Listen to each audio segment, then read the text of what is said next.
The great ship of Princess Gia broke through Earth's clouds like a silver needle. It was bigger than any human ship. Lights flashed along its sides as it came down to land at the new spaceport outside Seoul. Princess Gia stood by the window. Her skin had a light purple tone that shimmered in the sun. 3 small ridges ran across her forehead, marking her as royal blood of Araxis. She watched the Earth come closer with curious eyes. "Are you ready, Princess?" asked her chief guard. "Yes, Kyo," she said. "This is the first time royalty from Araxis has visited Earth." Kyo frowned. "These humans are new to space. They are far behind us. I do not see why the Emperor sent you here." Gia smiled. "My father thinks Earth sits at an important place in space. We need them as friends, not enemies." The ship landed with a soft hum. Gia straightened her royal cape and touched the small crown on her head. She had studied humans for weeks. Still, she felt nervous. Outside, officials from Earth waited in neat lines. Flags waved in the wind. Guards stood at attention. Gia took a deep breath and walked down the ramp. A tall man stepped forward and bowed. "Welcome to Earth, Princess Gia. I am Director Park of the Global Space Agency." Gia nodded as she had practiced. "Thank you for your welcome. The stellar dominion of Araxis is pleased to begin this friendship." As the officials led her to a waiting car, Gia noticed a young man standing to the side. He wasn't dressed as richly as the others. He watched her with kind eyes, not with fear or greed like most people did when they saw her crown. "Who is that?" she asked Director Park. "That is Han," said the director. "He is one of our best language experts. He will be your translator during your stay." Gia studied the man called Han. He had simple features, black hair cut short, and a gentle smile. When he saw her looking at him, he gave a small, respectful bow. At the grand hall where Earth leaders gathered to meet her, Gia sat on a special chair. People came one by one to greet her. They all seemed the same. Nervous, trying to impress her, looking at her crown more than her face. Then Han stepped forward to translate for an older woman. His voice was calm and clear. "The minister asks if you would like to visit our National Museum tomorrow," Han said. "We have prepared a special exhibit about Earth's history for you." For the first time that day, Gia felt someone was speaking to her, not to her title. "I would enjoy that," she said, looking at Han instead of the minister. Han smiled. Something about his smile made Gia feel warm inside. Later, as the reception was ending, a loud bang echoed through the hall. People screamed and ran. Gia saw a flash of light coming toward her. Before she could move, someone pushed her down. It was Han. He covered her with his body as the energy blast hit him in the shoulder. He groaned in pain but didn't move from his protective position. Guards rushed in. The attacker was caught. People shouted and ran around in panic. But Gia could only see Han. Blood soaked his simple uniform. He had jumped to save her without thinking. No one in her royal court would have done that. They would have calculated the political gain first. "Why?" she whispered as medics rushed to help him. Han looked at her with pain-filled eyes. "Because it was right," he said simply. In that moment, Princess Gia felt something change inside her. This human, this Han, had shown her something she had never seen in her royal life. Pure, unselfish courage. As they took Han away for treatment, Gia touched the small wound on her arm where some of the blast had reached her. She would remember this day. The day she first met a human who cared more about a person than a crown. Princess Gia stood in front of the mirror in her guest room at the Earth Embassy. She pulled a simple human hat over her head, hiding her royal forehead ridges. The loose Earth clothes felt strange after her tight royal uniforms, but they would help her blend in. "This is not wise, Princess," said Kyo, her guard. "Your father would not approve." Gia turned to him. "I must thank the human who saved my life, and I want to see real Earth, not just fancy meeting rooms." Kyo frowned. "I cannot stop you, but I will follow at a distance." Gia smiled. Thank you, old friend. At the hospital, Han sat up in bed when Jia walked in. His shoulder was wrapped in white bandages. Princess, he said, trying to bow even while sitting. I did not expect you. Please, just call me Jia when we are alone, she said, sitting beside his bed. You saved my life. That makes us more than just princess and translator. Han looked surprised. That is not how things work with royalty where I come from. It is not how things work in my world either, Jia admitted. That is why I am here in secret. They talked for hours. Han told her about growing up in a small town, about his parents who were teachers, about his love for languages that led him to study alien speech patterns. He asked about her world too, not about politics or power, but about simple things. What food she liked, what games she played as a child, what stars looked like from her home planet. No one had ever asked Jia such things before. When you leave the hospital, she said as she was leaving, would you show me real Earth? Not the official tour they have planned. Han smiled. It would be my honor. 3 days later, Jia slipped away from a meeting. In her human clothes, she met Han at a busy market. Her guard Kyo watched from far away, shaking his head. This is tteokbokki, Han said, handing her a small cup of red rice cakes. It's spicy. Jia's eyes went wide when she tasted it. It burns, but I like it. Han laughed. It was a nice sound. They walked through the market. Han showed her simple things that amazed her. Fresh fruits that weren't grown in perfect lab conditions. Handmade toys that weren't created by robots. Old women selling food from recipes passed down for generations.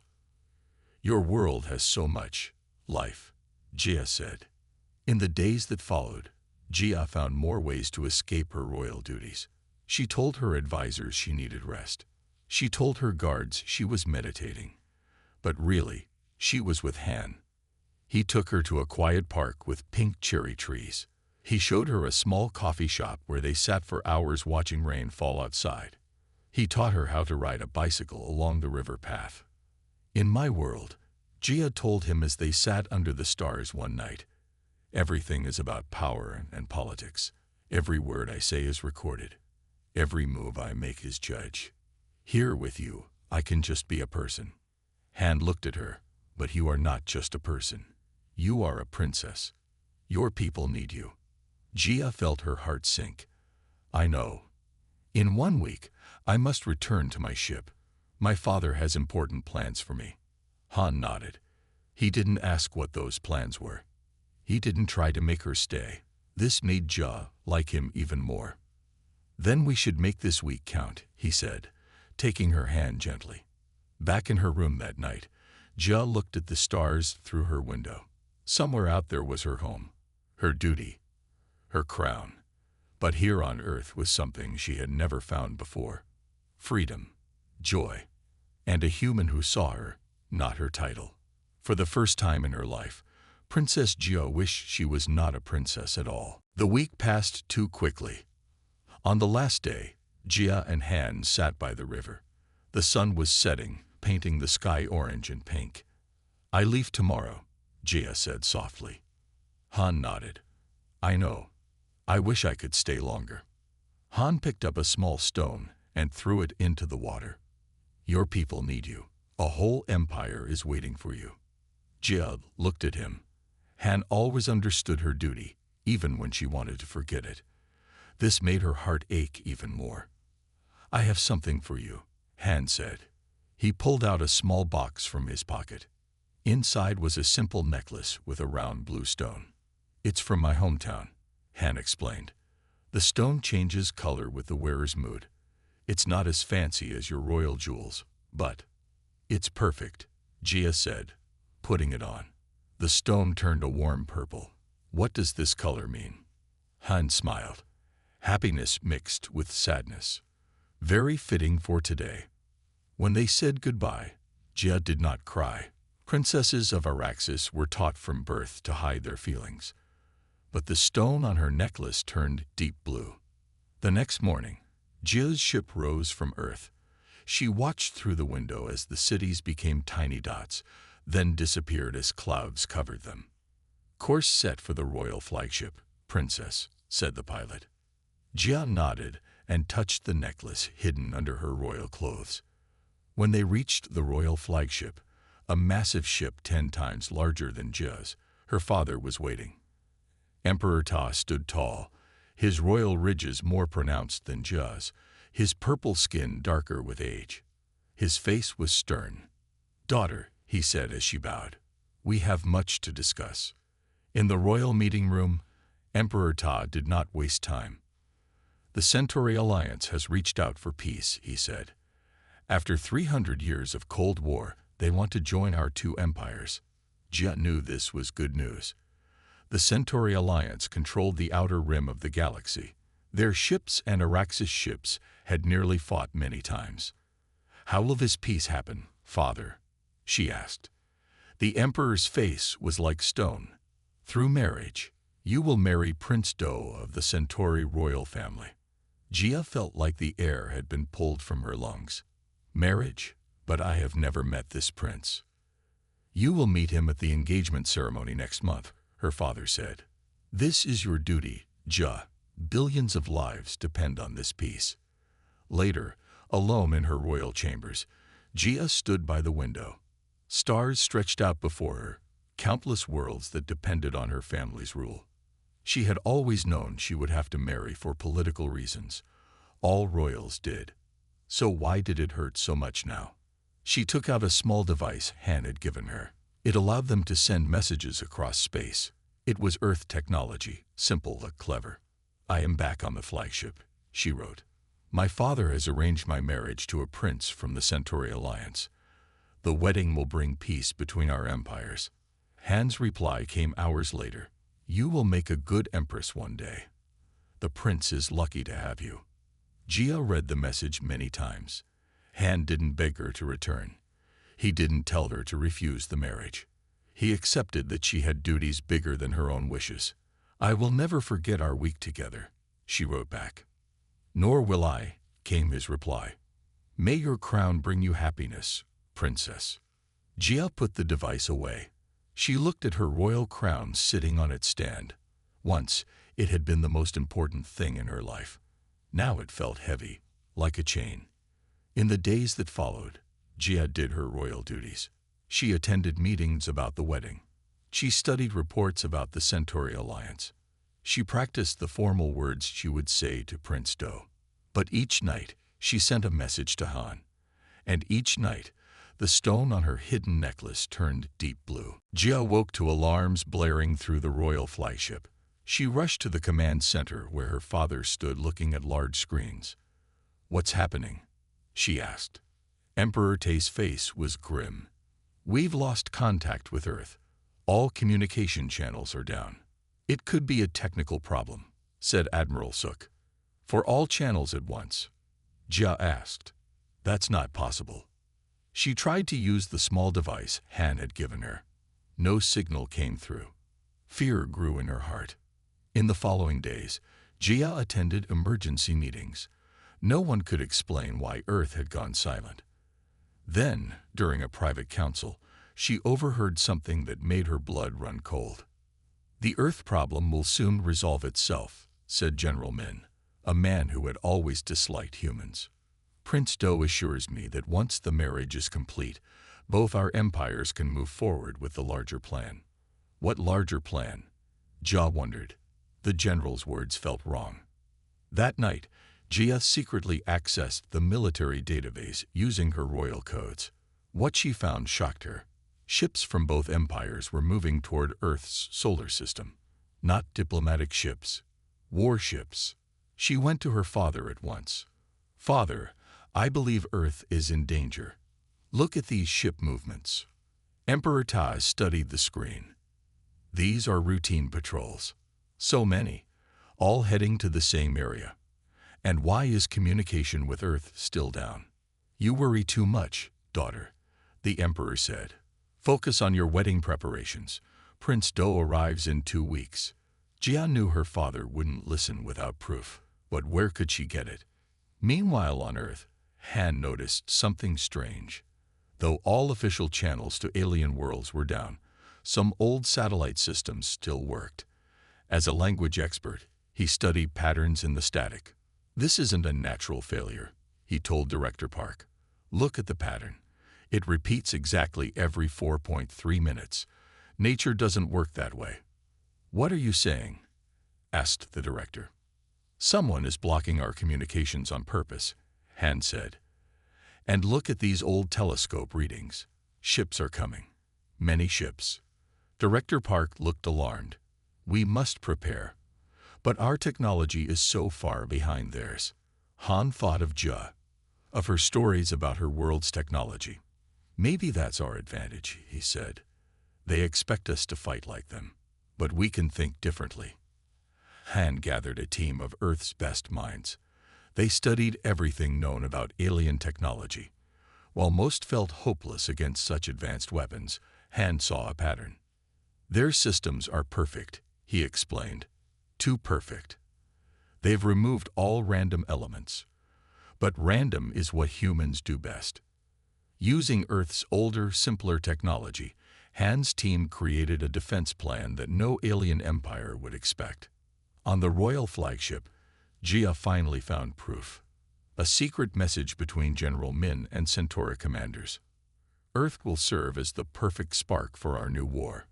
Once both sides attack, the old peace fails, and our new empire rises from the ashes. The royal wedding keeps the old rulers distracted." Jia was horrified. The wedding was a trick. Both sides wanted war, not peace, and Earth, seen as unimportant, would be the first casualty. She rushed to her father, but guards blocked her way. "The Emperor is in meetings with Centauri delegates," they said. "No one may disturb them." Jia knew what she had to do. She went to her loyal guard, Kyo. "I need a ship," she said. "Fast and small. Earth is in danger, and I may be the only one who can warn them." Kyo studied her face. "This will be seen as treason, Princess." Jia touched the necklace Han had given her. "Some things are more important than following rules, old friend." That night, a small ship slipped away from the royal flagship, heading toward Earth at top speed. Inside, Princess Jia prepared for the most dangerous journey of her life. Jia's small ship raced through space. Warning lights flashed on her control panel. She was pushing the engines too hard, but she had no choice. Earth needed to be warned. "Princess, 3 ships are following us," said the ship's computer. "They are Araxian military vessels." Jia gripped the controls tighter. "Can we outrun them?" "Negative. They will catch us in 20 minutes." Jia thought quickly. Her small ship couldn't fight, but it could hide. She steered toward a dense asteroid field. "Warning, asteroid field is dangerous," said the computer. "So are those ships behind us," Jia replied. She flew between massive rocks, making sharp turns that the bigger ships couldn't copy. Pieces of stone hit her ship, making loud bangs. A warning alarm sounded as one engine was damaged. But when she came out the other side of the asteroid field, the military ships were gone. "Damage report," Jia said. "Engine 2 is failing. Fuel is leaking. We can reach Earth, but landing will be difficult." On Earth, Han was working with scientists and military leaders in an underground base. They had built special transmitters that used old radio waves. Technology so simple and outdated that the alien jamming systems ignored it. "Their ships use perfect math to target weapons," Han explained. "They expect us to use similar systems, but we will use random patterns. Humans are good at chaos." A young officer ran into the room. "Sir, we've detected a small ship entering our solar system. It's not following any known route." Han looked at the screen showing the ship's path. It was flying erratically, not like a computer would fly. "That's not an attack ship," he said suddenly. "Someone is flying it by hand." The officer looked confused. "How can you tell?" "Because the pattern looks human," Han said. "No computer would fly that way." As the ship got closer to Earth, Han saw it was heavily damaged. Pieces were falling off as it entered the atmosphere. "It's going to crash," someone said. Han studied the projected landing spot. "It's trying to reach our base. This is deliberate." A wild hope filled his chest. "Prepare a rescue team. Now." Jia fought to control her failing ship as Earth grew larger in her window. Smoke filled the cabin. The heat was intense as her ship cut through the atmosphere. "Landing systems failing," the computer announced. "Crash imminent." Jia saw mountains below, then forests. She aimed for a clear spot near some buildings. The ground came up fast. Too fast. The impact threw her against her restraints. Metal tore. Glass shattered. Everything went black. When she opened her eyes, smoke was everywhere. Fire burned around her. The door was jammed. She was trapped. Outside, Han led a team across the field toward the crashed ship. They wore protective suits against the heat. "There's someone inside," Han shouted, seeing movement through a broken window. The team tried to open the damaged door, but it wouldn't move. "The fuel cells could explode any minute," warned a technician. Han looked around, then ran to a nearby vehicle. He took a chain and hooked it to the ship's door. The vehicle pulled, metal screamed, and the door tore open. Through the smoke, Han saw her. "Jia!" He rushed inside, fighting through flames. She was still strapped to her seat, blood on her face, but alive. Her eyes widened when she saw him. "Han," she whispered. "Earth. Danger. Coming." "I know," he said, cutting her free. "We're preparing." He carried her out just as flames reached the engine compartment. The explosion knocked them both forward, but Han shielded her with his body. Again. Back at the base, doctors treated Jia's wounds. When she could sit up, she showed Han and Earth's leaders the proof she had found. "Both empires plan to attack Earth," she explained. "They want to start a bigger war." Han nodded. "We guessed as much. But now we're ready." "How?" Jia asked. "Their technology is centuries ahead of Earth's." Han smiled. "Sometimes the simplest solutions are the best, and humans are very good at simple." Jia looked at the maps and plans around her. What she saw amazed her. Earth wasn't using advanced weapons. They were using cleverness, unpredictability, and courage. Things no alien empire expected. For the first time, Jia felt real hope. 3 days after Jia's crash, Earth was ready. Han's plan had worked better than anyone hoped. Using old radio signals and simple technology, Earth forces had confused the approaching alien ships. Some turned back, thinking their sensors were broken. But the real battle was not over. The conspiracy went all the way to the top. "We need to stop this at its source," Jia said. "As long as my father and Prince Do think their plan is secret, they will keep trying." "What do you suggest?" asked Director Park. "I must return to the royal flagship with proof of the plot. Han should come with me. Together we can convince my father that he's being used." Han looked worried.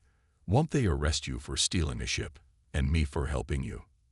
Jia touched the necklace Han had given her. It glowed a determined red. "We have to try." Using Joe's royal codes, they fixed her crashed ship enough to fly again. Earth engineers added some surprises. Simple human technology that alien scanners wouldn't notice. The next day, Jia and Han took off in the patched-up ship. They sent no messages ahead. Surprise was their only advantage. When they reached the royal flagship, alarms sounded everywhere. A voice boomed over the communication system. "Princess Jia, you are ordered to dock at Bay 3 and surrender yourself for questioning." Jia took a deep breath and pressed the communication button. "This is Princess Jia. I bring urgent information for the Emperor's ears only. I request a private audience." There was a long pause. Then a new voice came through, her father's. "Dock at my private bay, daughter. I will hear you." Han squeezed her hand. "He still trusts you." "Let's hope that's enough," Jia replied. When they docked, guards surrounded them immediately. Jia stepped forward. head high. I come willingly to speak with my father. This human is under my protection. The guards looked unsure, but they led both Jia and Han to the Emperor's private chambers. Inside, Jia was shocked to see not just her father, but Prince Do as well. The Centauri prince was tall with blue-gray skin and cold eyes. "Father," Jia said, bowing, "I bring evidence of a plot against both our empires." Emperor Te's face was stern. "You stole a royal ship. You fled your duties. And now you bring a human to our private chambers. Because we have proof that certain people want war, not peace," Jia said. She handed her father a data device. "This contains messages between General Min and Centauri commanders. They plan to attack Earth to spark a bigger war." Prince Do laughed. "A childish attempt to avoid our marriage, Princess. No one will believe this." But Emperor Tai was reading the messages, his face growing darker. "These appear genuine," he said.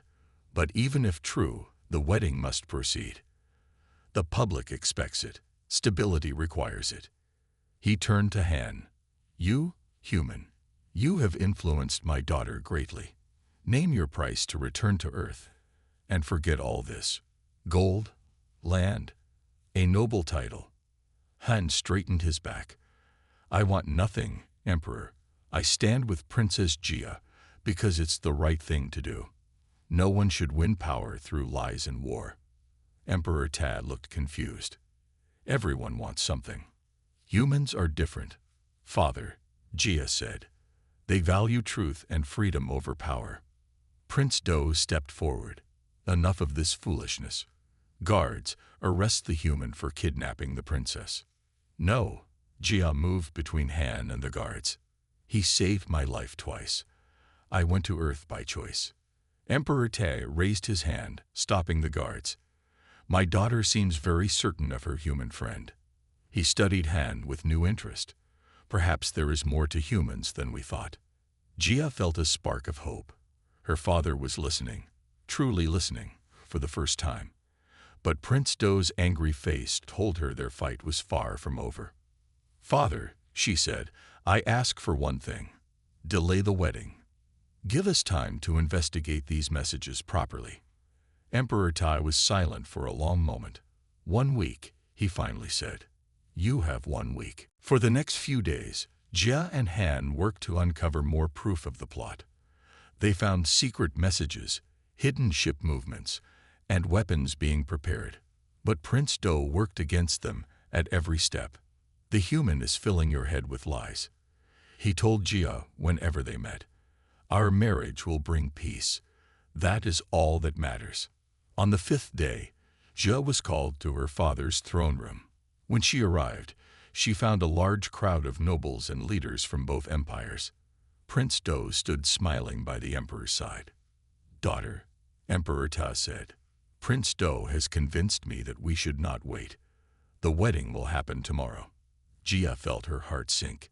"But father, our investigation is causing trouble and doubt." Prince Do cut in. "The people need certainty. They need this union." Jia looked around the room. Many faces looked away from her. They knew something was wrong, but were too afraid to speak. "And what of my human companion?" Jia asked. Emperor Tad looked uncomfortable. "He will be sent back to Earth." After he is questioned about his interference, Prince Do added with a cold smile. Jia knew what that meant. Han would never reach Earth alive. She had to act now. "I invoke the right of truth," she said loudly. The room fell silent. The right of truth was an ancient royal custom, almost forgotten. It gave a royal family member the right to speak freely before all nobles without fear of punishment. Emperor Ta looked surprised. "You remember the old ways well, daughter." "Very well. Speak your truth." Jia took a deep breath. "I believe Prince Do and others plan to use our marriage to hide their true goal, war with Earth, followed by war between our empires. I ask that my human friend be allowed to address this gathering." Prince Do laughed. "A human speaking in the royal court? Absurd." But many nobles looked curious. They had never seen a human before. Emperor Tai nodded slowly. Bring the human. When Han was brought in, he looked around calmly at the alien faces watching him. He showed no fear. Human, the Emperor said, my daughter believes in you. Say what you must. Han bowed respectfully. Thank you, Emperor. I am just a simple translator from Earth. I did not ask to be part of royal politics. But I have learned something important about your two great empires. He walked to the center of the room. You have amazing technology. Your ships can cross the stars. Your medicine can cure almost any disease. But you have forgotten something we humans still remember. The nobles whispered to each other, curious. What is that? Asked the Emperor. The value of choice, Han said. Every person, royal or common, should be free to choose their own path. No one should be forced to marry for politics. No world should be attacked to start a war they didn't choose. Prince Do sneered. Pretty words from a primitive species. Maybe we are primitive, Han agreed, but we value truth. We believe in doing what is right, not just what brings power. His simple words touched many hearts in the room. Young nobles especially listened closely. Then Jia stepped forward. In one smooth motion, she removed her crown. I am Princess Jia of Araxis, she said, and I believe this human speaks the truth. She placed her crown on the floor. If an empire must be built on lies and forced marriages, then I do not wish to rule it. A gasp went through the room. No royal had ever given up their crown willingly. Emperor Ta stood up, his face showing both anger and surprise. You would choose this human over your crown, over your duty? Jia looked at Han, then back at her father. The stone on her necklace glowed bright and clear. I choose truth, father. I choose freedom. If that means losing my crown, then so be it. For the first time in the long history of the Araxis Empire, a royal had chosen love over power. And every person in that room knew they were witnessing the beginning of a great change. Silence filled the royal throne room after Jia placed her crown on the floor. No one moved. No one spoke. Such a thing had never happened before. Then, a young noble from the outer world stepped forward. She removed her family crest and placed it beside Jia's crown. I stand with the princess, she said. Truth before power. One by one, other young nobles did the same. They placed their symbols of rank on the floor. The older nobles watched in shock. Prince Do's face turned dark with anger. This is rebellion. Guards, arrest them all. But the guards did not move. They looked to Emperor Te, waiting for his command. The emperor stood still, watching his daughter. For the first time, he saw not just a princess following royal rules, but a strong leader willing to risk everything for what she believed. There will be no arrests today, Emperor Ta said finally. His voice was quiet but firm. He walked down from his throne and picked up Jia's crown. For a moment, everyone thought he would force her to take it back. Instead, he looked closely at it, as if seeing it for the first time. For 10,000 years, the crown has passed from parent to child, he said. We never questioned if there was a better way. He looked at Han, until a human showed us another path. Emperor Tag turned to Prince Do. There will be no wedding tomorrow, and no war with Earth. Prince Do stepped back, his plans falling apart. You can't do this. The Centauri Alliance will not stand for such insult. The Alliance does not speak through you alone, said a new voice. An older Centauri woman stepped forward from the crowd. I am Admiral Yin of the Centauri Council. We have watched Prince Do's actions with growing concern. His war plans were not approved by our people. Prince Do tried to speak, but guards surrounded him now. Take him away, Emperor Te ordered. He will answer for his crimes, as will General Min and the others involved in this plot. The Emperor then turned to Jia and Han. You two have shown us something important today. Perhaps it is time for change in our old empire. 6 months later, Jia stood in a garden on Earth. Cherry trees from Korea grew next to crystal flowers from Araxis. The garden surrounded a new building, the first embassy of the Araxian Empire on Earth. Ambassador Gia, Han said, walking up beside her. The Centauri delegation has arrived. Gia smiled at him. Thank you, Han. She no longer wore a crown. Instead, she wore the blue stone necklace Han had given her. It glowed a happy yellow in the sunlight. After the events in the throne room, Emperor Ta had begun the greatest changes in the Empire's history. He created a council where people from all worlds could speak. He made new laws protecting the rights of all beings. And he appointed Gia as Earth's ambassador, saying no one understood humans better. Gia had given up her claim to the throne, but she had gained something more valuable, the chance to build peace between worlds. Your father's ship will arrive tomorrow, Han said. Are you nervous about his first visit to Earth? Gia shook her head. No, I think he will like it here, especially the cherry blossoms. As they walked through the garden, visitors from many worlds watched them. Some were aliens coming to understand humans better. Others were humans eager to learn about life among the stars. They're all watching us, Han said quietly. Of course they are, Gia replied with a smile. We're something new in the galaxy, a human and an alien building a bridge between worlds. That evening, as Earth's sun set, Gia and Han stood on the embassy roof, looking at the stars. Somewhere up there, the royal flagship continued its journey through space. But Gia felt no sadness for the crown she had given up. Do you ever regret it? Han asked, as if reading her thoughts. Giving up the chance to rule an empire. Gia took his hand in hers. The stone on her necklace glowed with warm, happy colors. Never, she said. Some things are worth more than all the crowns in the universe. Above them, stars formed new patterns, constellations that would guide many travelers between Earth and Araxis in the years to come. 5 years passed. The embassy garden had grown larger. Now it covered a full acre of land outside Seoul. Visitors from 20 different alien worlds came each day to see it. Jia knelt by a small pond, showing a group of alien children how to float paper boats. Her purple skin glowed in the sunlight. Beside her, a small child with light purple skin and dark human eyes helped the smaller children. Careful, Mina, Jia said as her daughter leaned too far over the water. I'm being careful, mother, the little girl replied. Her forehead had only one small ridge, showing her mixed heritage. Han watched from the embassy steps, smiling at his family. As Earth's chief diplomat to the stars, he now spent his days helping humans and aliens understand each other. It was work he loved. They are beautiful together, said a deep voice beside him. Han turned to see Emperor Ta. The old ruler visited Earth twice each year now. He had grown fond of the planet and its people. Thank you, Emperor, Han said with a small bow. Emperor Ta waved away the formality.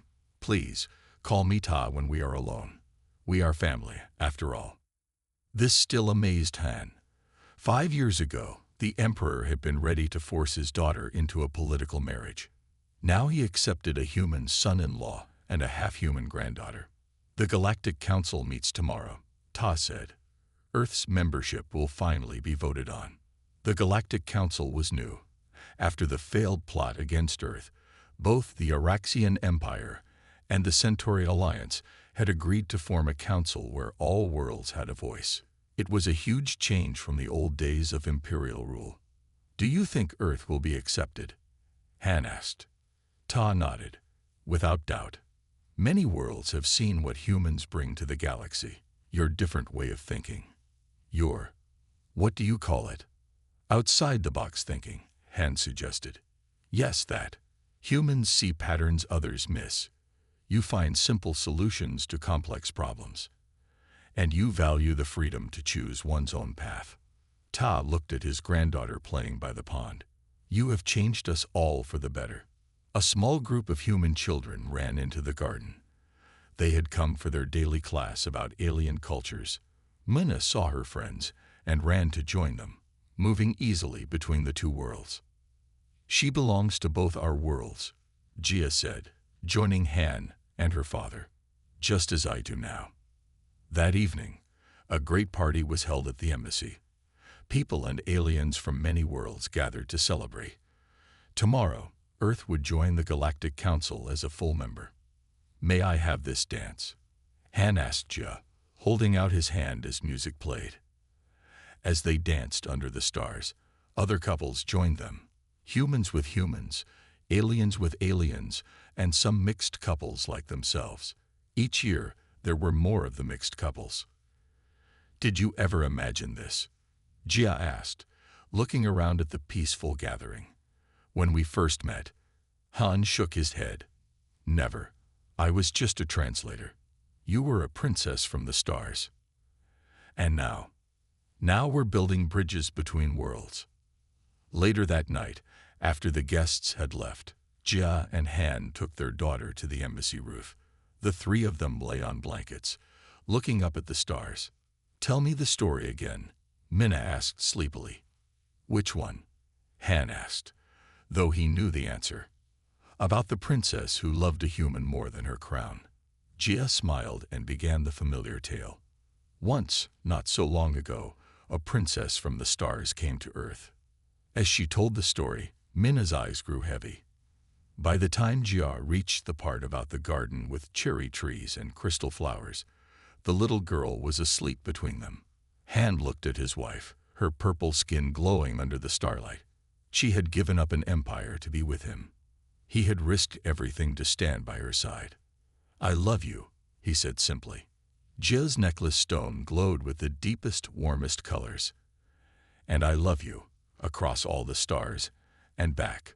Above them, the night sky sparkled with countless worlds, and on many of those worlds, people were telling the story of the alien princess and her human. The story of how love had changed a galaxy.